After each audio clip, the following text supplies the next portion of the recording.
and really think about if what you are trying to do is actually rooted in love or if it's rooted in... Well, it is. I do care about you guys. Because once we're born again, we're now justified when we go to heaven. If you really cared about me, you wouldn't be saying you guys, right? You wouldn't see yourself as separate from me, but you do because you see yourself as better. If you're not born again, then we are separate. I am born again. Okay. Uh-oh, plot twist, what now? So if you are born again, if we love Jesus, John 14:15, we're supposed to keep his commandments. Can I do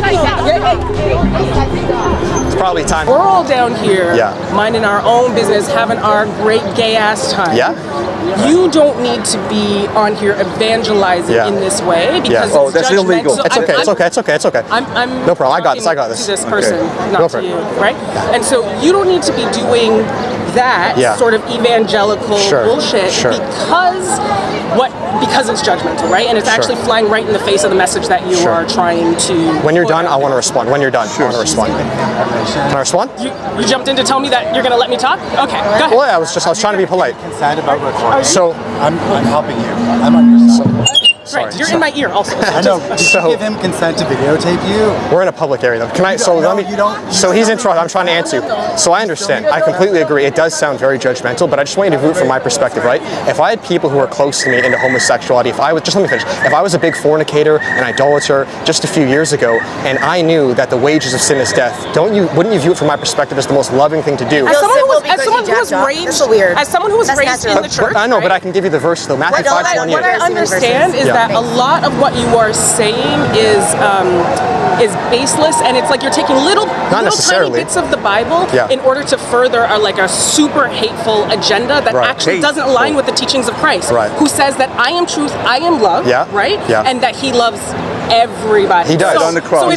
So if that's the end of it, then all you have to do is mind your own business, whatever. I agree, but love is also not tolerance. Jesus would tell people in Luke 13:3, repent or perish. He would also say, take the plank out of your eye before you... Right. Exactly. So you don't need to do any of that because you are certainly not speckless, right? Because how are the people going to it's okay, I got it. Well, it's because I'm born again though. And once we become born again... But once you're born again, you're still not perfect. You have to you're work right. every day. No.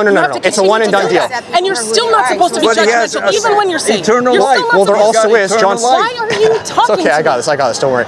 So John 7:24, Jesus says to judge righteously. So we're supposed to judge. So if a brother's in sin, and again, we're all in sin. But we're not your brothers though. You have to be in relationship with somebody in order to be. Well, we're also good point. 1 Corinthians 2:15, a spiritual man judges all things. That's to everybody. We're supposed to help our fellow brothers and sisters. And you're supposed to come on, you gotta let me answer. You keep cutting me off. But just in the same way that you finished my sentence before and you jumped in to tell me that you were going to let me finish, I'm going to jump in to tell you that what you're saying is bullshit. But it's not though. But it is though. So what verse is it BS? Because we go by the Bible. So what verse would make it BS? Because our greatest commandment is to love God and then love our neighbors ourselves. So if I genuinely love you guys... My point is that you are taking bits and pieces of the Bible and you are not reading it in context and you are not giving it in the context of love, which is all that Christianity is supposed to be.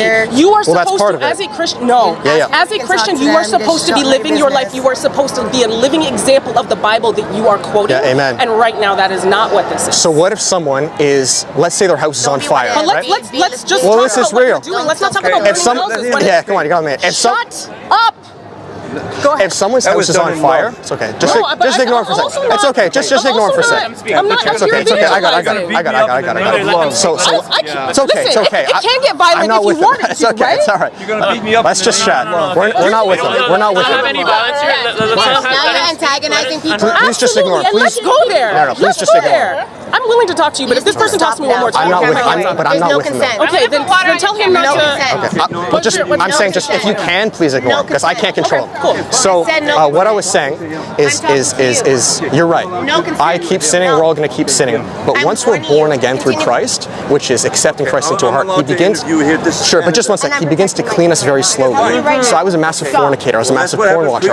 Maybe I wasn't into homosexuality. I had friends who were, but in the eyes of God, all sins are equivalent. Do you know that there is nowhere in the Bible that says that homosexuality is a sin? There are places. There are literally no places. If you want to go Sodom and Gomorrah, that is a story about hospitality. That is not a story about sexual fornication, because there's no way that you can say that story is saying that homosexuality is a sin, but rape is okay. You can't tell me that's a story rape's not okay at all. Exactly. So the story is actually about protecting strangers. It's about protecting strangers when they come into your neighborhood. Because there are many places. There's Leviticus, there's Romans, there's Corinthians. Corinthians. I'm talking about Leviticus. I'm talking about this particular one story. Sure. So those sorts of examples, Christians love to take it, especially Christians who have learned Christianity really through the lens of like colonization and dominance, and not like emancipatory or revolutionary theology, where we're actually talking about freedom and love. What you are learning is about how to tell other people that what they are doing is wrong and that you are actually superior to them. And I understand that because I was indoctrinated in that too, but like thank God I got free. And I can still love God, and I can still love creative, and I can still love people, and I'm not going to go around telling them beware of the hellfires, especially on a day when we are trying to exercise freedom and we are trying to live beyond that. Do it on a different day. Do it somewhere else. Don't do it here. It's hateful. You know that. But that's subjective, do it though. On a different day. Can I answer? Do it somewhere else. We do it everywhere else. This is the one time I've done this year. Okay. But if we love all of our neighbors, we're commanded in Mark 16:15 to go to all the world and preach the gospel. You guys aren't exempt. Yes, and if you are not welcome there, dust off your feet on the way out and leave. That's the same story. But I may not be welcomed by you. Stop. But you haven't given me any verse. You're just using anecdotes. I've given you every single verse. I don't need to give you every single verse of the Bible, because I am telling you that what you are doing is taking one verse out of context and using that as a weapon. And I am telling you to read bigger, broader, deeper, more thoughtfully, read with love, and really think about if what you are trying to do is actually rooted in love or if it's rooted in Well, it is. I do care about you guys, because once we're born again, we're now justified when we go to heaven. If you really cared about me, you wouldn't be saying you guys, right? You wouldn't see yourself as separate from me, but you do because you see yourself as better. But if you're not born again, then we are separate. I am born again. Okay. Plot twist, what now? So if you are born again, if we love Jesus, John 14:15, we're supposed to keep his commandments. And I do keep... It's probably time to... I told you don't record. I told you don't record. Well, we tried. In Jesus' name, amen. I'm going to chat with them. It's okay. I got it. Just stay safe, man. I'll chat. Okay. Sorry, what was the question? Are you less valuable? Are people that are not born again less valuable? In the eyes of God, we're all equally valuable. We're all children of God. In the eyes of you? No, well, in the eyes of me, we're all the exact same. But the reason I say born again is because if we're not born again, then we're actually considered children of the devil. So we're either children of God or children of the devil. Now, our inherent value is... Remember whose land you're on. I don't know why you guys keep bringing on land. This is God's land. You are a Sure. I don't know why I keep... And the devil is a son of God. That's my kin. Don't disrespect. The devil's a son of God? Sure. An angel. But he got cast out of heaven due to pride. He did. Yeah. And so why do I have to care whether or not I'm a son of God or son of the devil? Why is it more valuable for me to be a son of or a daughter of, or are they being of God? Well, because based on the Bible, I don't want you guys to perish. You know, Jesus, although he loves everyone, he's very exclusive. Like if we're a child of God, which is a one and done deal, you're born again, you're good, right? But what if I want to do what I want to do, and I want to be loved the way I want to be loved? Does that have any value to you, or are you insisting that for you to be a better Christian, or I don't know what Christian you are, born again person, who God accepts into heaven whenever? If I don't want that, and if other people around me don't want that, and don't care for it, why do you still need to love me in that way? Can you love me in the way that I want to be loved instead? That's a great question. I don't want to get hit. 3 years ago, when I was not born again, I was a massive fornicator. I was a massive porn watcher, and I wanted to live my life a certain way.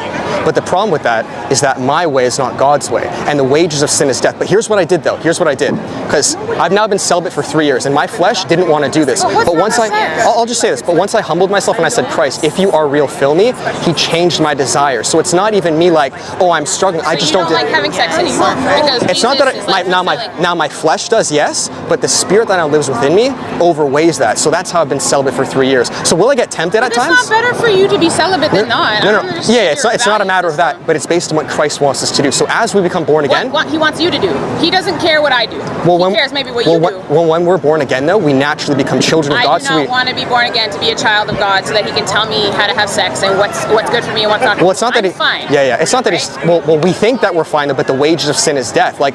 We're all guys. We're all gonna die. No, I know, but see it from my perspective. If you're born again, if you're born again and you believe that, if you feel confident about that enough to change your whole life and have this value system that looks then that's fine. Sure. When you die, you have no idea what's going to happen, or you do. Well, we know that we're going to go to heaven, though. Perfect. And we want the same for everybody. I don't really want to go somewhere where I'm going to have arguments about how I live my life. No, you're not going to have arguments. But what I mean, though, is like, don't even worry so much about what you can and can't do. Just focus on Christ, and naturally things change. Because I'm still a sinner. I'll swear at times. I'll get lustful. So it's not a matter of like being perfect or anything. It's just once we're born again, kind of like a cup, right? Just view this with cup. Imagine that's dirty water. When we hold under a clean faucet of water, very slowly the water begins to be more Christ-like. So this is called the sanctification process. But what you're doing right now is you're creating a dichotomy between what is clean and right and good and white. Well, what God says. Fine. Sure. What God says. Sure. And then what man has interpreted God's message to be. Which can be the same as what God said, because who cares, right? Sure. Whether we don't really know what God said. Or you can say based on the Bible, we do, yeah. But the Bible is a written word in a bunch of languages by people. Not by God. Well, we have the original manuscripts in Greek, though, Koine Greek, so we can find those. Have you read them in Greek? The codexes, yes, we have those in museums. I'm not Greek, no. Okay. So you're calling that's not even. But I'm familiar enough that I know the core doctrine lines up. Yes. Okay, so then you also know that in the Bible, in its original languages, that God was referred to by more than one pronoun, right? That God actually isn't gendered, like. Well, he's referred to as a him, as a father, as a male. Oh, in English. But God is also referred to as she, and God is also referred to as they, and not just when speaking about the Trinity. Can you let me know where he's referred to as a she? Because I've never heard that before. Like, if you're making a claim, though, just give me a verse if you're making a claim, right? What we're not doing right now is going verse for verse. I already told you I don't have the verse numbers written on my. Well, I'm not trying to be confrontational with you guys, by the way. I know. But we are here to spread the gospel, though. Yeah, but it's not. You can't force it down people. You need to ask people. I get it, but to be fair, you don't guys, get it because you're out here with the mic. You have somebody recording. Yeah. This is not okay. It's not how you talk to people. If you want to share something respectfully, you ask for somebody. Hey, what's your name? Can we sit down and eat? Can we break bread? Oh, he's just recording me. He's recording me. We also do this for safety too, because I've been assaulted many times, so I actually have to legally I have to do this. You're willing to come up in my space. No, we were preaching. You guys respectfully came up to our space. Understand this space right here. That's first of all, right now, it's indigenous space. Second of all, what does that have to do with Jesus? You listen.